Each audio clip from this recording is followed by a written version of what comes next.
Thank you. We were just discussing before coming on screen, I'm coming to you from Thunder Bay, Ontario in Northern Ontario. Yesterday in Canada, we celebrated National Indigenous Peoples Day. So we thought we'd begin by acknowledging, I would begin by acknowledging that I'm coming to you from Thunder Bay, which is the traditional territory of the Anishinaabe, Fort William First Nation, and governed by the Robinson Superior Treaty. And we want to acknowledge and appreciate the generations of Indigenous people who have cared for this land and continue to do so to this day.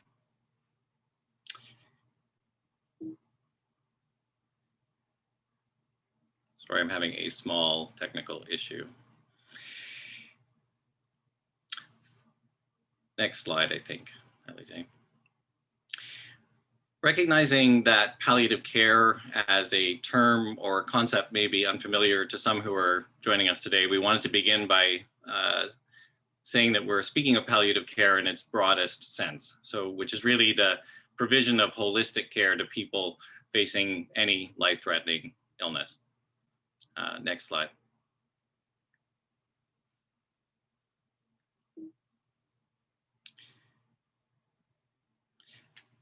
An earthquake victim at a field hospital suffering in pain with crush injuries from which he will not survive. A woman on dialysis displaced to a refugee camp without access to it. An Ebola patient delirious and deteriorating despite best available care.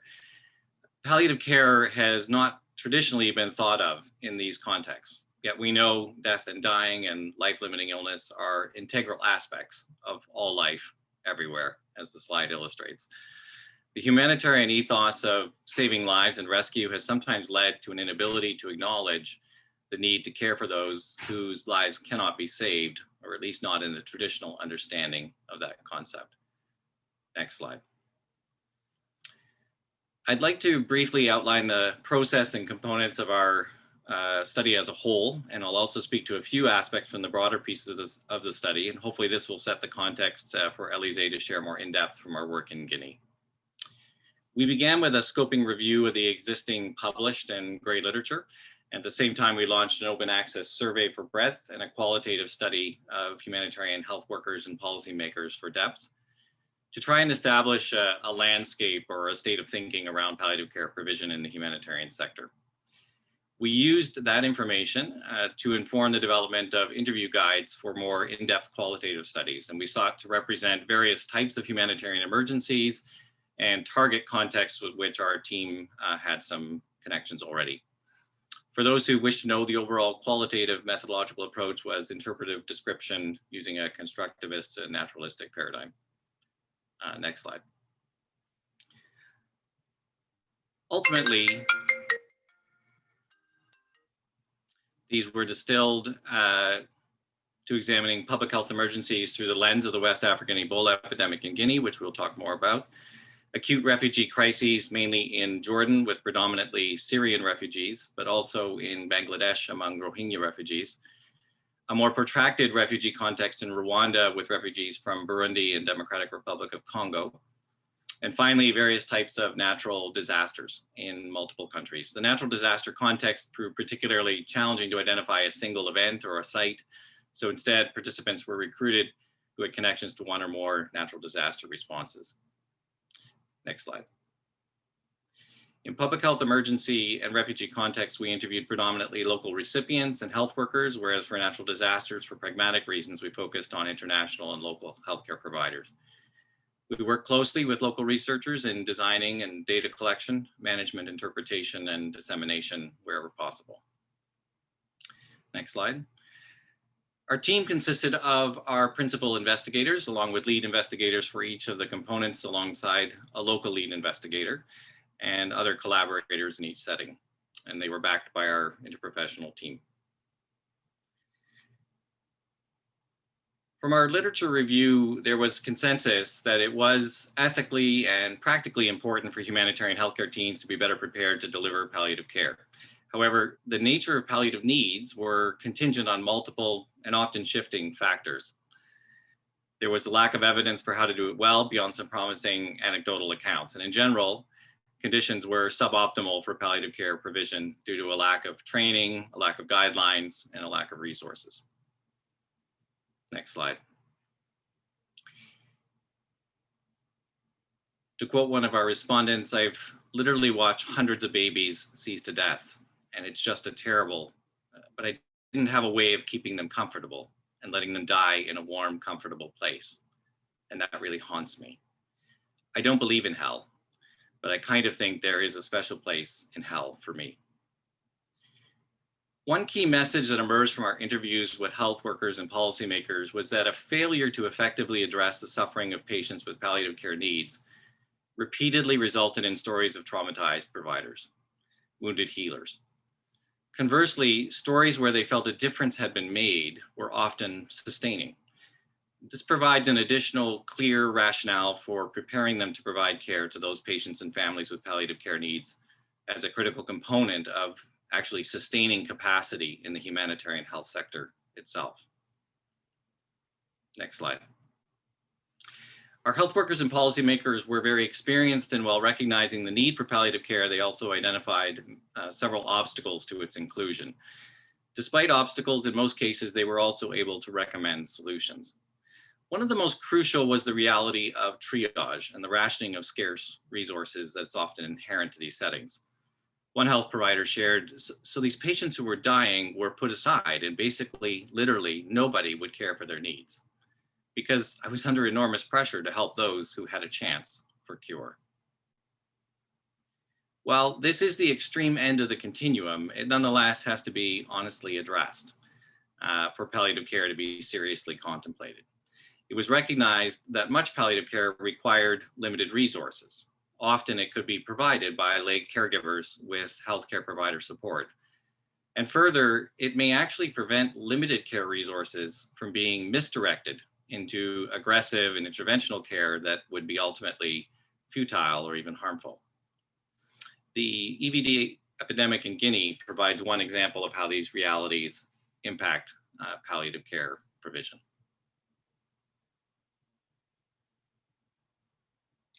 Okay, thank you, Kevin. So as Kevin mentioned, what we're presenting today is one of several case studies or sub-studies within a larger international study on palliative care and humanitarian crises. And I was privileged to be co-lead for the Guinean case study with Dr. Pate Diallo, who is a palliative care specialist and health center director in Guinea. And our focus was on palliative care and end-of-life care specifically during the 2013-2016 Ebola epidemic in Guinea. So the West Africa Ebola outbreak which began in Guinea in December 2013, did become the worst Ebola outbreak in history. At its outset, mortality rates were as high as 90%.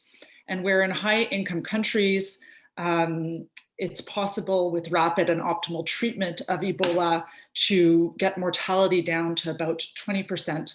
The average mortality rate for the West Africa 2013 to 16 Ebola outbreak hovered around 40%, even once Ebola treatment centers were set up and equipped.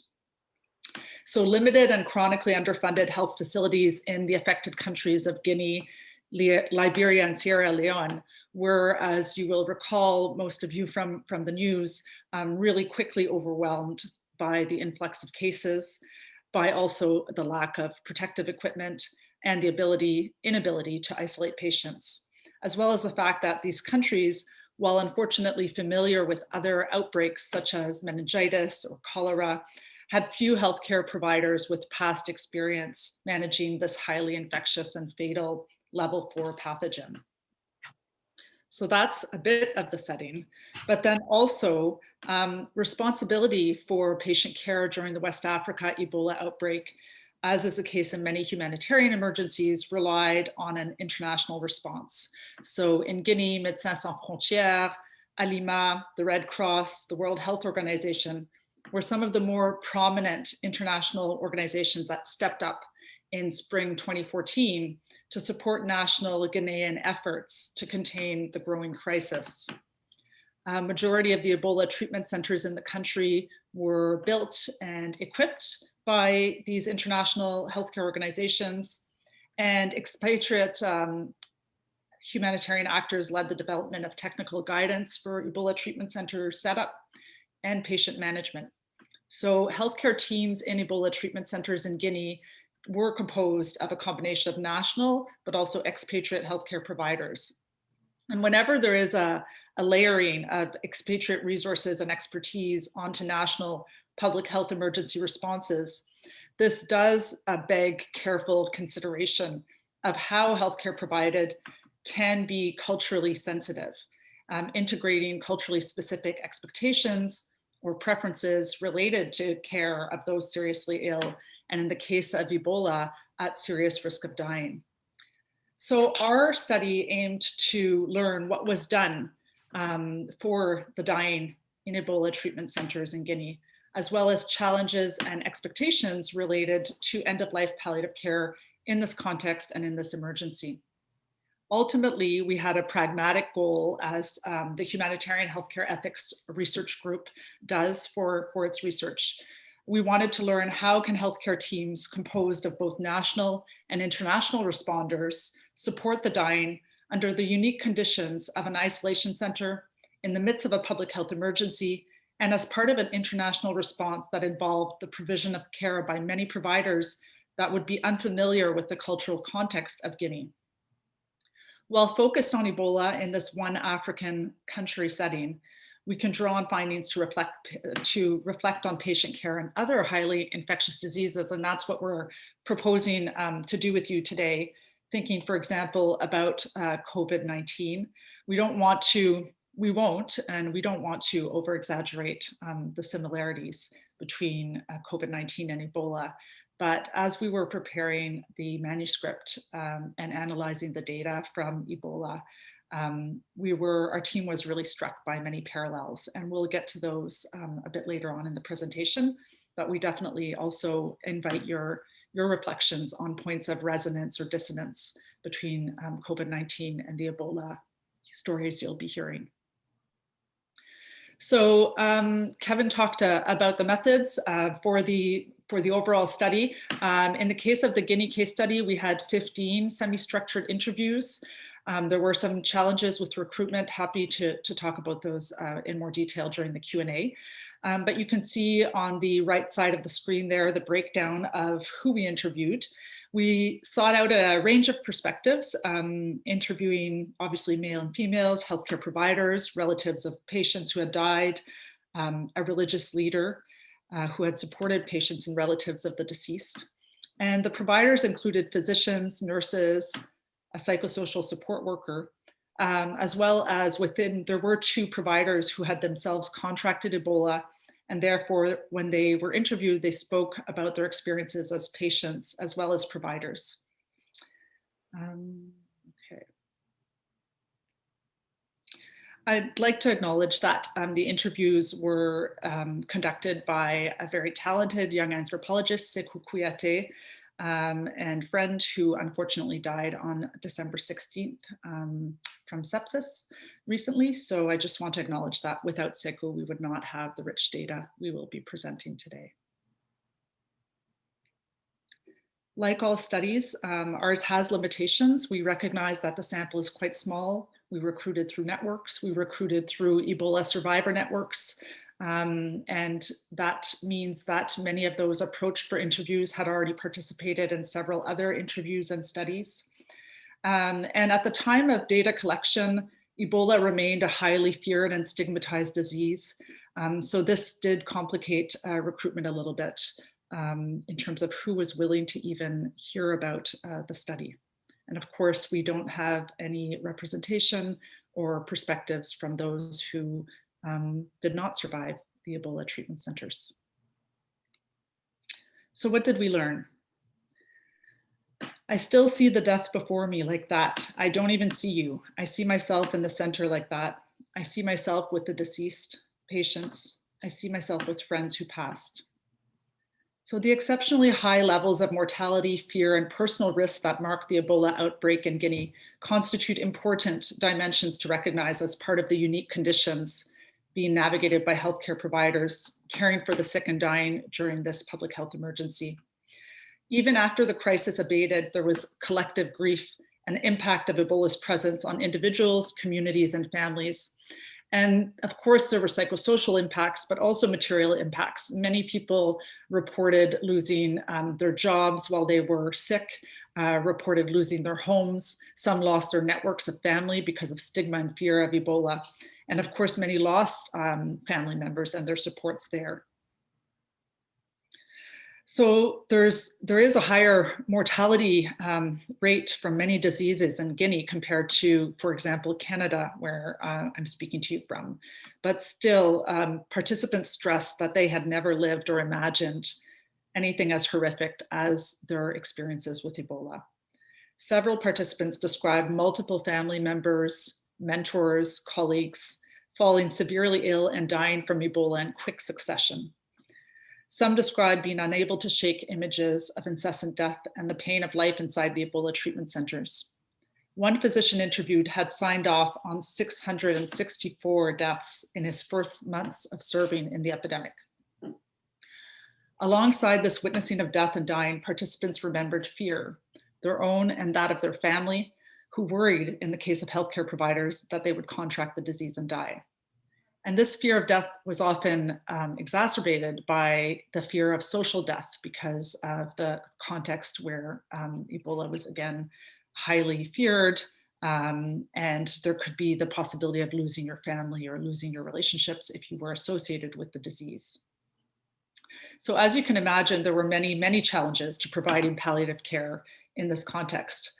And I'd like to start by talking about one of the findings that emerged from our interviews, which was really the importance of the space and architecture of the Ebola treatment centers as a challenge for the provision of care. So every day they wrapped the dead. All they did was wrap the dead, only wrapping, only wrapping, only wrapping. The ETC door would not close. The rooms were stuck together and we saw everything through the door. This is from a patient and survivor. A family member of the deceased who visited. The people suffering were hitting the plexiglass windows, the tent, to be heard. At the height of the outbreak from June to November 2014, Ebola treatment centers in Guinea were for the most part at or beyond capacity. Makeshift treatment centers included space for dozens of patients in a room, sometimes lying on cots on the floor close together. Healthcare providers, limited by personal protective equipment restrictions, since these got really hot, really fast, moved quickly between patients during limited shifts in the patient treatment areas. The ETC's physical structure frequently meant patients were confronted with other patients, sometimes including members of their own families, dying alongside them. The sounds, smells, and sights under these conditions haunted the participants at the time of our interviews. From the moment I entered, I saw only death. My mind was focused entirely on death, because when you enter, even it is the smell of death and suffering. You see people screaming and lamenting their suffering, gravely ill, without help, no one coming to see them. That is what frightened me. There were a lot of people in the room, too many people, too many cries. You know, if someone is critically ill, those sounds hurt them. So EVD, being a level 4 pathogen, being highly deadly and highly contagious, means that patients do need to be isolated, and there needs to be this use of head-to-toe personal protective equipment by all personnel entering any patient assessment or treatment area. And this meant that norms of rapid response were impossible. Many participants recalled with grief cases of patients dying without medical personnel in the room, especially towards the beginning of the outbreak when the centers were overwhelmed. So here's one of the stories. We called the doctors to tell them to come, that there was somebody already on the floor after stumbling around. But well, you know, the doctors, when you call for help, it takes at least 5 to 10 minutes for them to come in because there is the PPE. They need to put it on and carefully, but the time it took for them to come, the guy was dead. One of the realities of Ebola during this outbreak was the absence of any treatment outside of experimental trials to treat the virus itself. And as a result, all care was supportive care aimed at trying to treat the negative effects of the virus on patients while fighting the disease and maximizing their chances of survival. This means that there no easy distinction between care for the seriously ill and the dying. Again and again, our healthcare provider interviewees emphasized that their goal was to do everything possible to help the sick survive. Palliative end-of-life care was not uppermost in their minds. Supporting survival was their priority. Unfortunately, several stories of untreated end-of-life pain were also shared. These cases resulted from an amalgam of factors, including clinical staff focus on trying to save as many lives as possible, limited human and material resources, prognostic uncertainty, which could make it difficult to predict and be prepared for a patient's end-of-life needs, and lack of preparedness for palliative care provision does also seem to have played a role. Distrust and fear were another factor.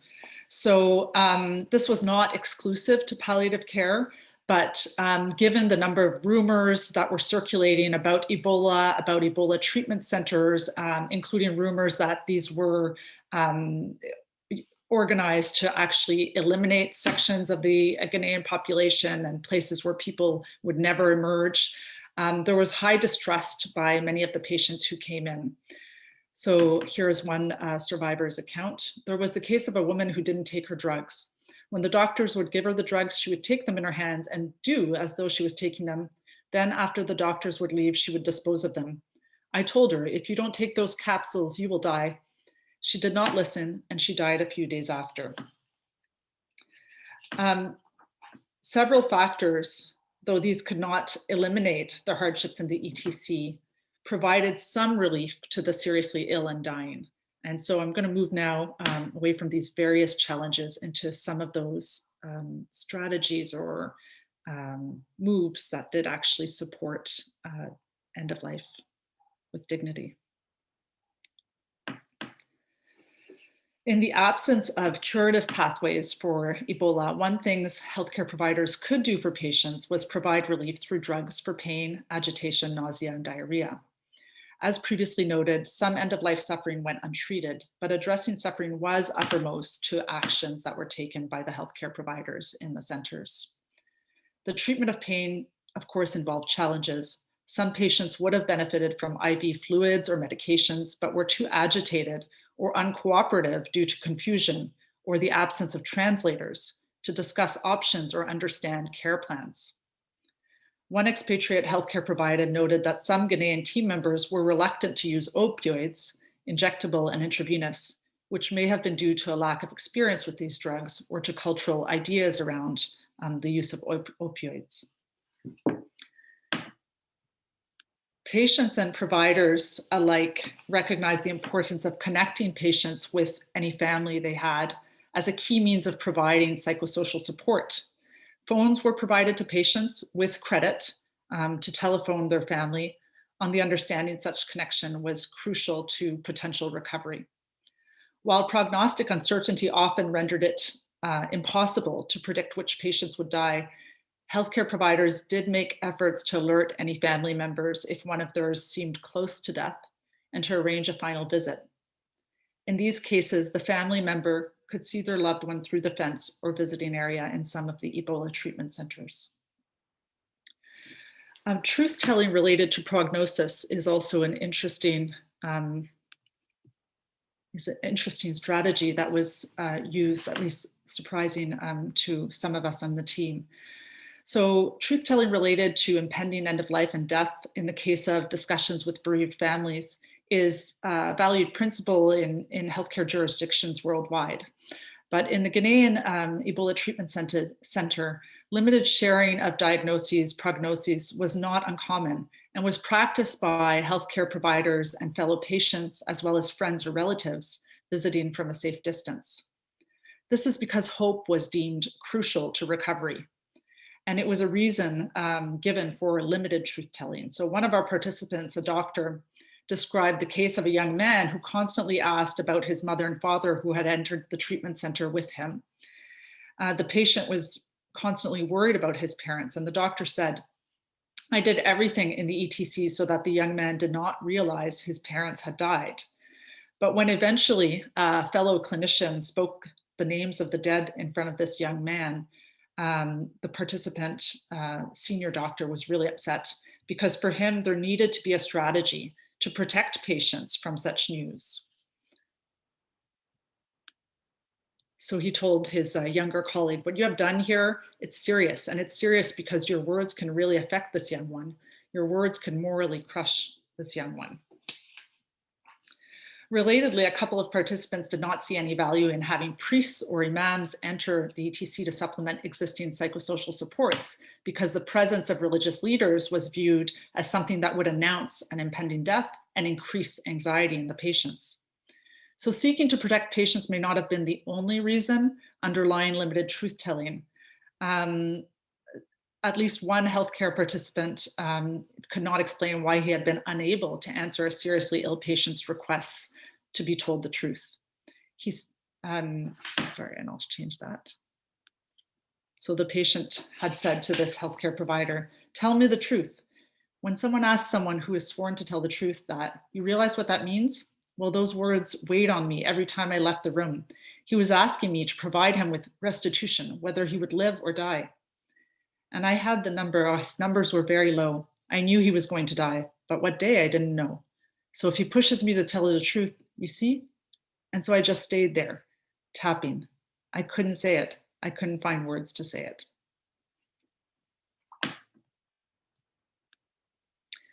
Dying Accompanied featured in all participants' accounts of what set some deaths in the Ebola Treatment Center apart as less distressing. Participants were asked explicitly in the interviews, how is death and dying different in Ebola treatment centers as compared to what might happen under normal circumstances in the Guinean cultural context? And what do you think should be done for individuals dying in Ebola treatment centers? A key theme or message we heard was that not dying alone was extremely important. Being accompanied was not only about not being alone and affirmed as important to human death, but it was also important as a means of facilitating the opportunity to be prayed over and to have one's body cared for as is commanded within one's religion. It's no good. Listen, everyone who died in that period was put in a bag. It's not everyone who had Ebola. My sister said that the dead were not washed and they were put in bags, regardless of how they died.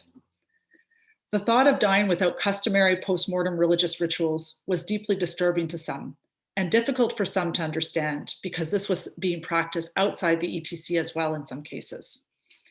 At its core, what emerged is in participants telling was that dying really is about an individual's place in a social and human web of relations. And the final moments of an individual being on earth is important in its capacity to affirm those connections, as well as connections to one's religion and God. The hope, as one participant eloquently put it, was that if one died in the ETC, one would still manage to die in honor. To die in honor is to die surrounded by those who love you, to have the opportunity to ask them for forgiveness if you have wronged them, to accept their apologies if they have hurt you, to be able to say to yourself, yes, even if I must die, still I am ready. I feel close to my loved ones. Efforts were made to pray over the body of the dead in the ETC, sometimes with family present at a distance to witness these final rites. One healthcare provider explained that for them, practices such as not exposing the body for all to see, or praying with the dying, or for the deceased, was more than respect for the patient and the customs. It was also a matter of upholding rules whose compromise could bring consequences amongst anyone who might ignore them. And this participant said, we are sons of the country. If we don't respect those customs, it can act against us also. I'm going to hand it back to Kevin now.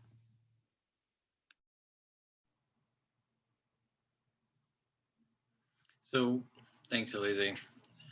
We attempted to take these powerful stories and observations in Guinea in context with our other work and provide some practical recommendations for organizations to consider in other EVD responses. And as we noted, they also have application in many cases more broadly in public health emergencies, including in COVID-19.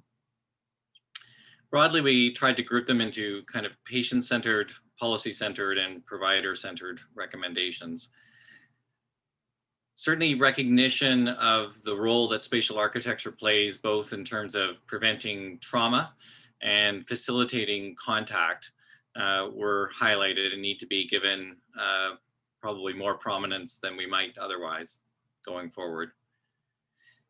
The importance of that contact, wherever possible, by whatever means possible, was, again, incredibly important.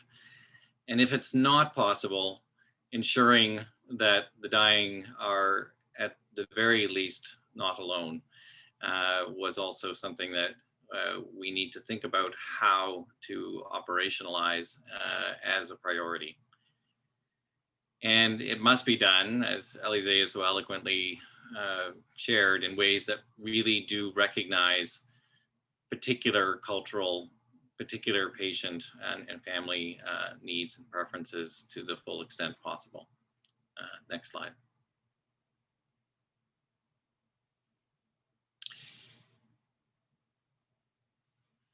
We need to ensure that we take a both-and approach to palliative care and treatment-focused care, particularly in these contexts where we know that it is very difficult in many cases to differentiate.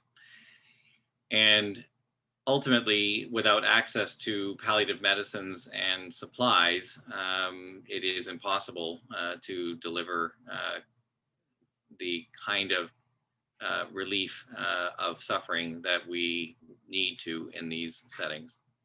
And so we have to be prepared.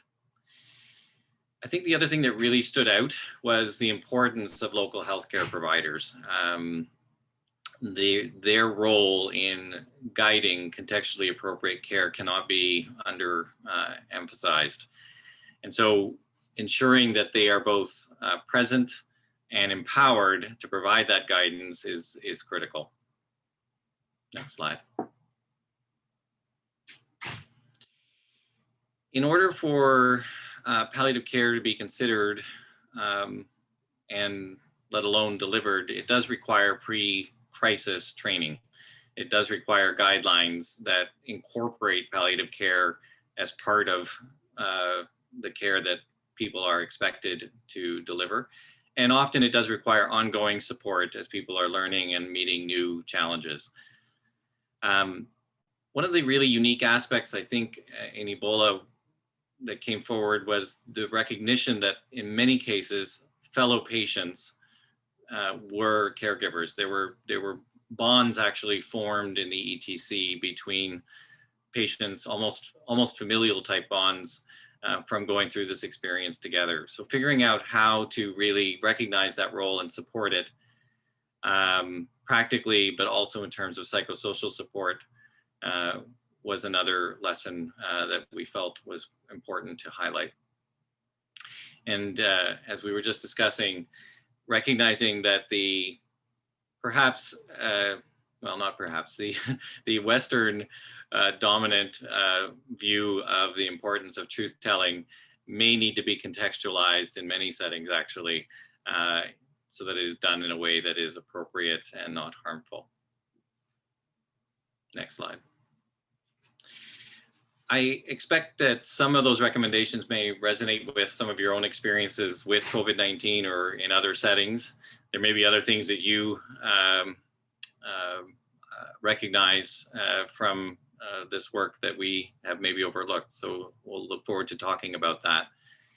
I think it is important for us, as we were going through, to reflect on how this work can inform the care for people with COVID-19, and recognizing as a result some of the similarities, but also some of the important differences. So we'll speak to that briefly and then hopefully have an opportunity just to discuss together any questions or thoughts you may have. Certainly personal protective equipment and working with it is something that many of us who are working in healthcare have been living with for the last 15 or 16 months in ways that we maybe thought we never would. We also recognize that COVID-19 likewise has some of the same issues with prognostic uncertainty and rapid deterioration, so that we need to have a combined approach where palliative care and treatment-focused care are actually delivered simultaneously. Having said this, clearly the mode of transmission, transmissibility of these viruses does differ. And so the nature of PPE, for example, will also differ. Who gets sick and who dies when they get sick is quite different between COVID-19 and EBD, and the types of symptoms that the virus creates are different. And so recognizing these things does require adaptation or nuances in terms of the type of response that palliative care would need in order to be done well. Next slide. The other major difference with COVID-19 is the worldwide scope of the pandemic. And as a result, the massive variation in response capacity and resources between settings, because most of the response, as opposed to being an international humanitarian response, has been the response of local health systems and highlighting the ongoing and vast disparity that exists. If anything, it has brought to the fore again that racial and social disadvantage impacts both the risk of infection and the outcome from that infection. And is incumbent upon us to try and work towards a more equitable response, as many of us I know are. I think the other thing that is very similar between these two is the importance of connection with loved ones and family, and the importance of not being alone when facing death. And these very human, very basic needs are something that I think often get lost in a medical response to these public health emergencies. I think we're going to leave it at that for now and hopefully open the floor. I appreciate the opportunity to share some of what we've been thinking about and learning, and hopefully we can continue to learn together. Thanks.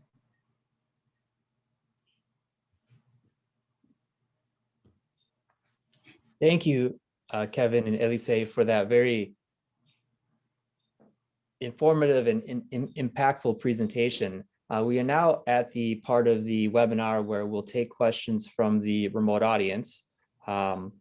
So if you'd like to verbally ask a question, you can use the raise hand tab, and which will virtually raise your hand, and we can unmute your microphone and you can ask the question directly.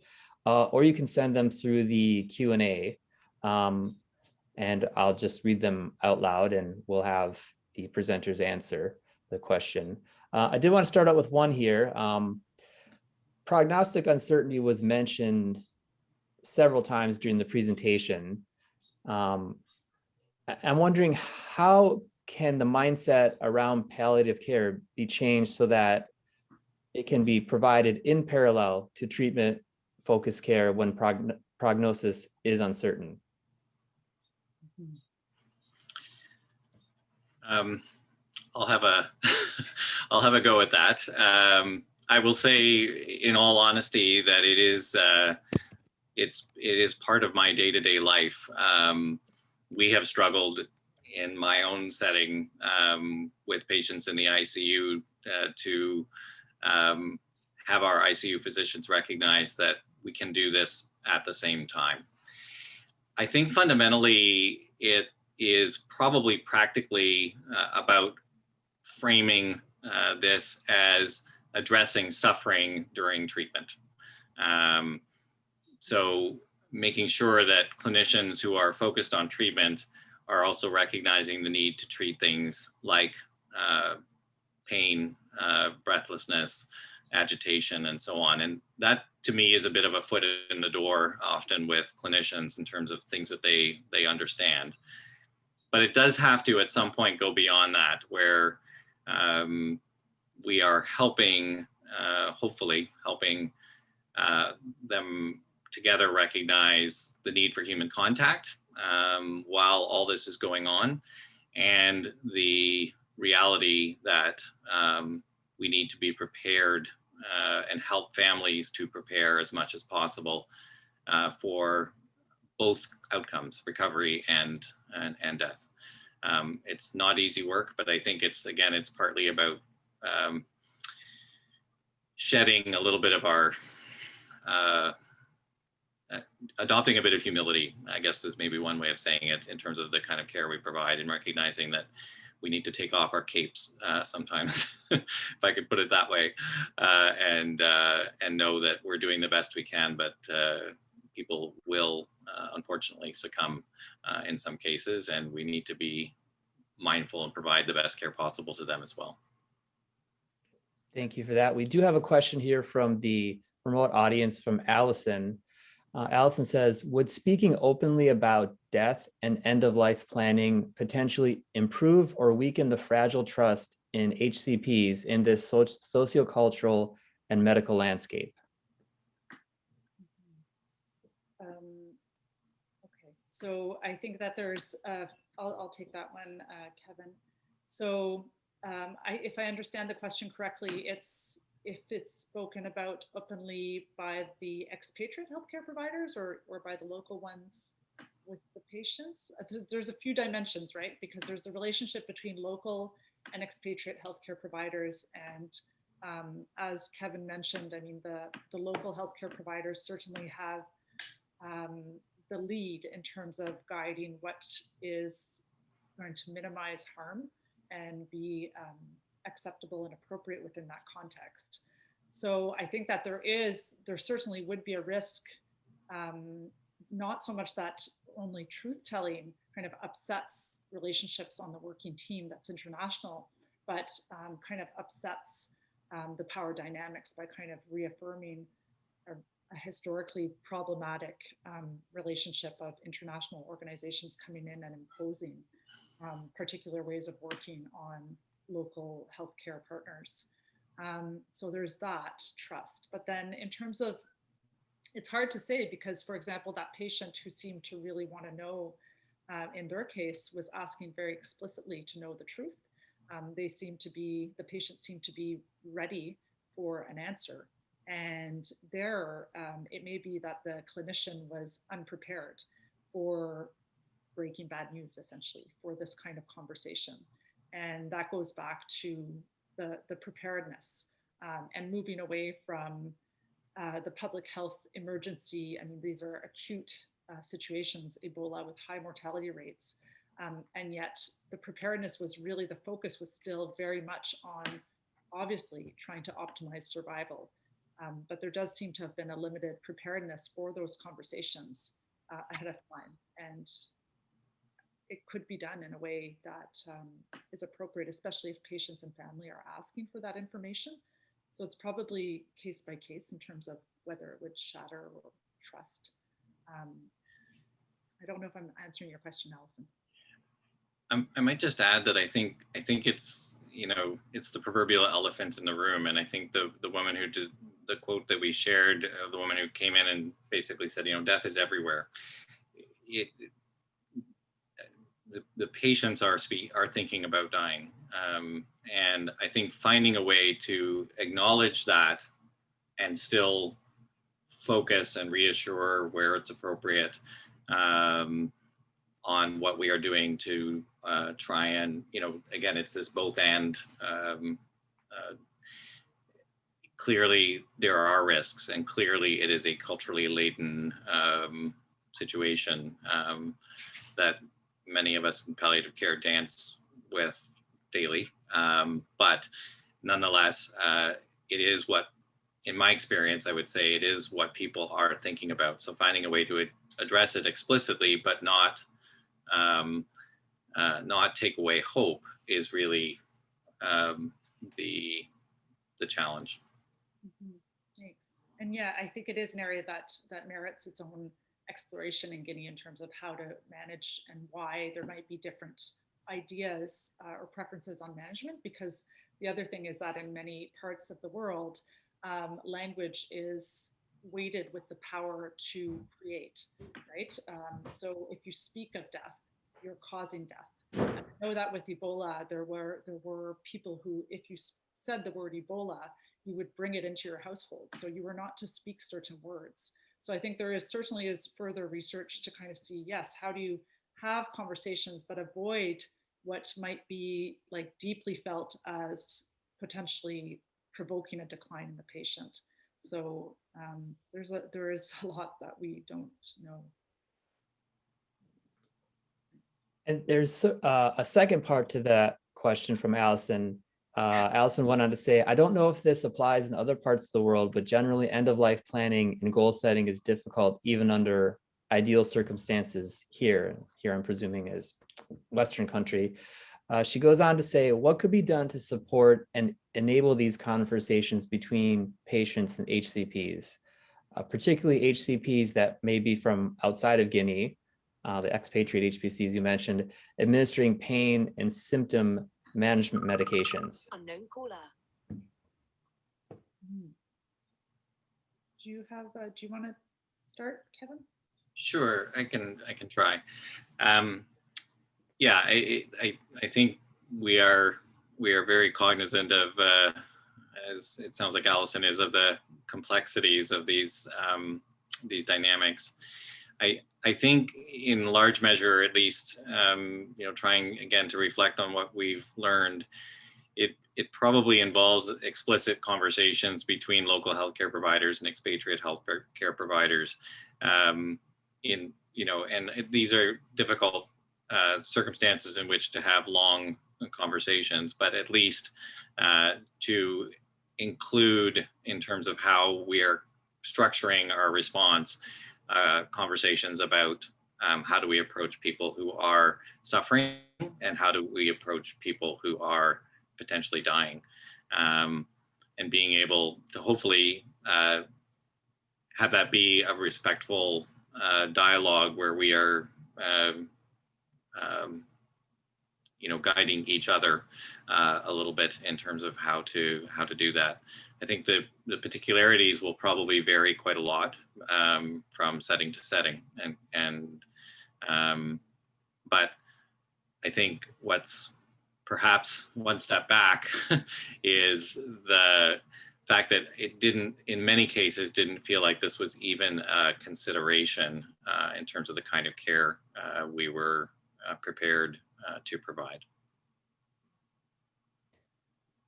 Thank you for that. We have a kind of more of a comment than a question that's come from Lisa Schwartz, and it's, I think, applies to the last part of the presentation, sort of looking at the similarities and differences between Ebola and COVID. And Lisa says, another similarity to COVID is being attentive to the kind of care a patient will receive if they are no longer understood to be likely to survive. Having a care pathway for those triaged out of active curative treatment is important. So I don't know if you wanted to comment on that. It wasn't really framed in a question. Otherwise, we do have another question here that's come in from the remote audience. Yeah. No, I mean, definitely agree. And with COVID, even though there can be that rapid deterioration, I think that there have been some attempts to prepare those pathways. With Ebola, it was everybody was receiving the supportive care, so the care pathway was the same, regardless, except that because it was the same, there was not necessarily that increase of the pain relief at the very end. Thank you for that comment. Yeah, and I think particularly in COVID, I think one of the distinguishing forks in the road is around access to ventilatory support. So in the absence of access to ventilatory support, when patients are deteriorating and provided with maximal available therapy, there needs to be a decision made at some stage often about how to ensure that those folks continue to be looked after, knowing that they will not survive. I think the inequity of that is also one of the layers of complexity around palliative care. And when patients who would not be palliative in other settings are in settings where resources are limited. Thank you for that. We have a question from Monica Indart. Well, a comment and a question, so I'll just go ahead and read it. Monica says, if I may, in the US, there is practically no inclusion of a more palliative care accompaniment model focused in evidence-based approaches to crisis intervention and emergency response. Is this very necessary and human aspect of emergency response, and it's by definition very culturally nuanced ethic integrated into crisis/emergency response for health, psychosocial, and humanitarian workers in Canada? So it's a relatively multifaceted question there, but I think the gist of it is Monica's asking if this training is more prevalent in Canada, as it is not the case in the United States. I think likely the answer to the question is no, unfortunately. Again, I think there are initiatives within certain organizations, within perhaps certain regions, where there has been some work done in Canada specifically with paramedics, specifically to sort of have them thinking about palliative care, which is not something, again, we often kind of easily kind of link. But I would say that in general, it's part of the reason for the research was to start thinking with humanitarian organizations about how do we intentionally include this as part of how we train people to go into situations like these. And that applies internationally, but you're right, it applies in local health systems as well. Thank you for that. I have a question here.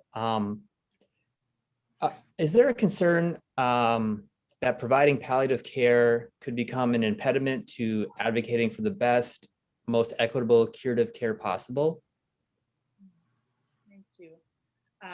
Yeah, that's a really important question, and something that our team has emphasized throughout its different publications and outputs is that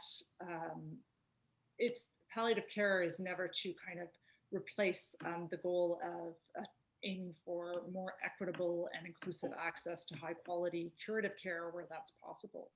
And often there is hesitancy, and it's certainly when we started the project in 2016, some of the pushback we could sense and hear in meetings or with colleagues was that there wasn't time for palliative care because the focus and the limited resources had to be focused on rescuing lives. And isn't that the most important thing if you have to make a decision? So kind of that triaging of resources. But the argument, the key argument, and I think that Kevin did touch on this, is that palliative care is part of good care. There's a wide continuum. The resources and preparedness for those resources is possible, and in a way, it's been more of a cultural kind of resistance to thinking about and recognizing that there are deaths in public health emergencies or in disaster contexts. We know there are going to be deaths, and therefore, if you are committed as a humanitarian organization and actor to alleviating suffering and maintaining human dignity, you can't exclude from the plan those who are going to be dying under your watch or who are going to be dead when you arrive. So it's not that risk for our team is not a real risk. At the same time, I think it's important to keep asking the question, just as it's important to say, to question things like the fact that the mortality rates for something like Ebola are so dramatically different in North America or Europe compared to in West Africa. I mean, we have to question the amount of care that is available, and that leads to those different mortality rates. Maybe there is more that can be done on the curative pathways as we continue to build up the palliative care, but there are going to be some deaths when we're talking about, you know, a level 4 highly infectious pathogen, and we need to be prepared for that. I don't know if Kevin, you want to add? No, I think that's exactly agreed. Well, thank you so much for that insightful response. We are coming to the top of the hour, and there are no more questions from the remote audience. So I'd really like to thank Kevin and Elysée for taking the time to share their research and their insights. Palliative care and humanitarian response, disaster response is a topic that does not get as much attention as it should. And we really appreciate that you continue to advocate for its inclusion. I was just wondering, any final thoughts before we sign off here with the remote audience? I'm very grateful that you have invited us, Andrew. This was a nice opportunity for us to share the research as well and to keep thinking. And thank you to everyone for the questions. Appreciate it. And as we mentioned at the beginning of the webinar, this has been recorded, and we will send the link out to the recording when it's uploaded. And there is a study that's was referenced in the presentation. It's an open access paper, so we'll include that link in the same email that goes out. So if you wanted to have a deeper look at the research that was done, you can have a look at that. One last comment from Lisa Schwartz. Thank you for a great talk. And I think that's a really great way to end things. Thank you so much, both of you. We really appreciate, as I said, you guys taking the time to share your research and knowledge with us. Okay. Thank you, Andrew. Thank you, everyone.